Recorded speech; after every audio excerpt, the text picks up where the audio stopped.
আমাদের বগুড়ার ওদের খেলার মাঠের খুব সংকট। আপনার এই মাঠটি ন্যাশনাল ইন্টারন্যাশনালি ইউজড হবে, কিন্তু ওদের রেগুলার প্র্যাকটিস এবং ছোট ছোট যে আয়োজনগুলো হয় সেই আয়োজনগুলোর জন্য সদরসহ বিভিন্ন উপজেলাতে আমাদের খেলার মাঠের খুব সংকট এবং দেখেন নিয়ে কাজ করার কোনো আপনি ইতিমধ্যে জানেন যে আমাদের মাননীয় প্রধানমন্ত্রীর একটি নির্দেশনা রয়েছে। ইতিমধ্যে তিনি একটি কমিটিও করে দিয়েছেন প্রধানমন্ত্রীর কার্যালয় থেকে, এবং সেখানে আমি সহ আমাদের স্থানীয় সরকার ও পল্লী উন্নয়ন সমবায় প্রতিমন্ত্রী জনাব মীর শাহ আলম এবং আমাদের গৃহায়ণ প্রতিমন্ত্রী তিনি সহ এবং আমাদের প্রায় 12 জন সচিব পর্যায়ের সবাইকে নিয়ে একটি সারা বাংলাদেশের, বিশেষ করে ঢাকা মহানগর সহ সারা বাংলাদেশের গ্রামীণ জনপদে কোথায় কোথায় আমাদের খালি জায়গা রয়েছে, কিভাবে আমরা মাঠগুলোকে সংরক্ষণ করতে পারি, কিভাবে আমাদের ভবিষ্যৎ প্রজন্মকে আমরা খেলার উপযোগী মাঠ তৈরি করে দিতে পারি, সেই বিষয়ে ইতিমধ্যে আমাদের কার্যক্রম শুরু হয়েছে। এবং আপনারা সকলেই জানেন যে এই শহীদ চান্দু স্টেডিয়াম এটি আন্তর্জাতিক মানের একটি ক্রিকেট স্টেডিয়াম ছিল, বাট সেটিকে আবার আগের জায়গায় ফিরিয়ে আনার জন্য আইসিসির যে পরিকল্পনা রয়েছে, আইসিসির যে স্ট্যান্ডার্ড রয়েছে, সেই স্ট্যান্ডার্ডকে মেনটেন করে আমরা খুব দ্রুত সময়ের ভিতরে এই শহীদ চান্দু স্টেডিয়ামকে একটি আইসিসি যে নির্দেশনা, সেই নির্দেশনা অনুযায়ী আমরা একটি আন্তর্জাতিক ক্রিকেট স্টেডিয়ামের আবারও সেই রূপ আমরা খুব দ্রুতই দিতে পারবো বলে আমরা বিশ্বাস করি। পাশাপাশি আপনারা জানেন যে বগুড়াতে কোনো আলাদা কোনো জেলা স্টেডিয়াম নেই, এবং এটি আমি জানি যে বাংলাদেশের একমাত্র জেলা যেখানে কোনো একটি স্টেডিয়াম আলাদা তৈরি করা হয়নি। এবং কেন করা হয়নি দীর্ঘ 17 বছরে সেই ইতিহাসে আমরা যাব না। আমরা খুব দ্রুতই আমাদের মাননীয় প্রধানমন্ত্রী যে নির্দেশনা রয়েছেন যে আমরা 64টি জেলায় আমরা যে স্পোর্টস ভিলেজ তৈরি করব, সেটি প্রথম ধাপে আমরা আমাদের 8টি বিভাগ, পাশাপাশি আমাদের 2টি অঞ্চল রয়েছে ফরিদপুর এবং কুমিল্লা সহ, আমরা এই 10টি জায়গায় আমরা প্রথম যে আমাদের যে আগামী জুনের যে অর্থ বছর, সেখানে আমরা আশা করছি যে আমরা আন্তর্জাতিক মানের যে আমাদের যে স্পোর্টস ভিলেজ তৈরি করার যে পরিকল্পনা রয়েছে ইনডোর সুযোগ সুবিধা সম্পন্ন, সেটি আমরা রাজশাহী বিভাগেরটি আমরা ইনশাআল্লাহ আমাদের এই বগুড়ায় আমরা নির্মাণ করব। সেই বিষয়ে ইতিমধ্যে আমরা সিদ্ধান্ত নিয়েছি, এবং এই চান্দু স্টেডিয়াম বগুড়ায় অবস্থিত, এটি এক সময় আন্তর্জাতিক একটি স্টেডিয়াম হিসেবে কিন্তু এটাকে তৈরি করা হয়েছিল, নির্মাণ করা হয়েছিল। কিন্তু দীর্ঘদিন কি কারণে এই স্টেডিয়ামকে একটি জরাজীর্ণ অবস্থায় ফেলে রাখা হয়েছিল সেটাও আপনারা অবগত রয়েছেন। বর্তমানে আমরা এই শহীদ চান্দু স্টেডিয়ামকে আইসিসির যে নির্দেশনা রয়েছে সেই নির্দেশনা মোতাবেক এবং আইসিসির যে স্ট্যান্ডার্ড রয়েছে আন্তর্জাতিক একটি স্টেডিয়ামের যেই সুযোগ সুবিধা থাকা দরকার,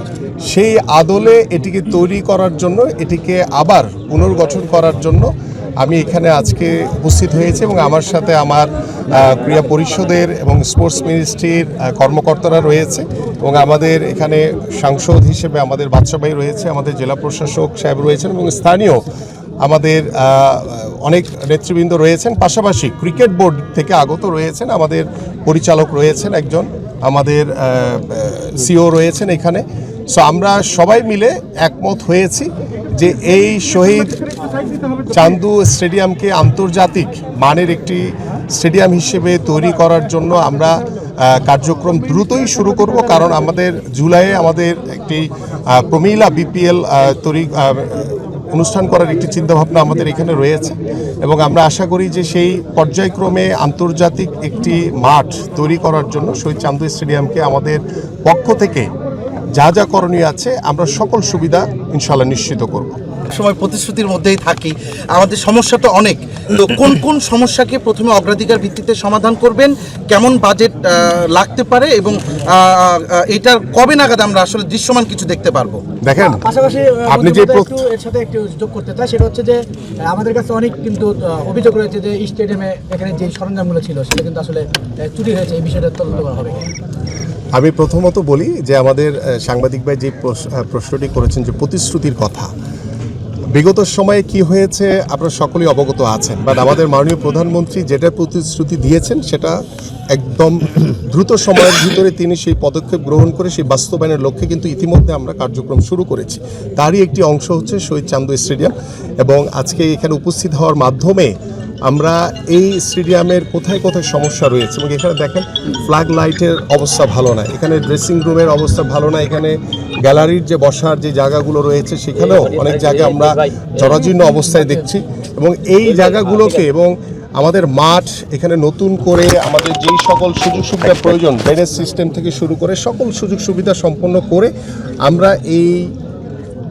শহীদ চান্দু আন্তর্জাতিক যে স্টেডিয়ামটি সেটাকে আন্তর্জাতিক মানের করার জন্য আমরা কাজ শুরু করব। সেটি রাতারাতি কখনোই সম্ভব না। আমরা খুব দ্রুতই, যেহেতু আমাদের ক্রীড়া পরিষদ থেকে আমাদের স্পোর্টস মিনিস্ট্রির কর্মকর্তারা এসেছেন এবং আমাদের ইঞ্জিনিয়াররা এসেছেন এবং অলরেডি আমরা এটাকে আইডেন্টিফাই করেছি যে কোথায় কোথায় আমাদের সমস্যাগুলো রয়েছে, এবং আমাদের ক্রিকেট বোর্ড থেকেও সিও সহ আমাদের যে নতুন যে অ্যাডক কমিটি দিয়েছি সেই অ্যাডক কমিটির সদস্য সহ আমরা এখানে উপস্থিত হয়েছি। তো আমরা আশা করি যে আমাদেরকে একটু সময় দেন, আমরা যা বলেছি, আমাদের যা চিন্তাভাবনা রয়েছে সেটা অক্ষর অক্ষর ইনশাল্লাহ আমরা বাস্তবায়ন করব। বগুড়ার পাশাপাশি আমরা টোটাল 10টি অঞ্চলে আমরা আমাদের স্পোর্টস ভিলেজ তৈরি করবো এবং সেটি পর্যায়ক্রমে প্রত্যেকটি জেলায় জেলায় নির্মাণ করা হবে, এবং পাশাপাশি 495টি উপজেলায় আমরা মিনি স্টেডিয়ামের আমাদের কার্যক্রম চলমান রয়েছে। আমরা 125টি ইতিমধ্যে হস্তান্তর করা হয়েছে এবং 201টির কার্যক্রম চলমান রয়েছে, এবং থার্ড ফেজেও আমাদের বাকি যে মিনি স্টেডিয়ামগুলো রয়েছে সেগুলোরও কার্যক্রম আমরা দ্রুতই শেষ করতে পারবো ইনশাআল্লাহ। সব ধরনের খেলার খবর পেতে সাবস্ক্রাইব করুন, সঙ্গে থাকুন খেলার পাতার।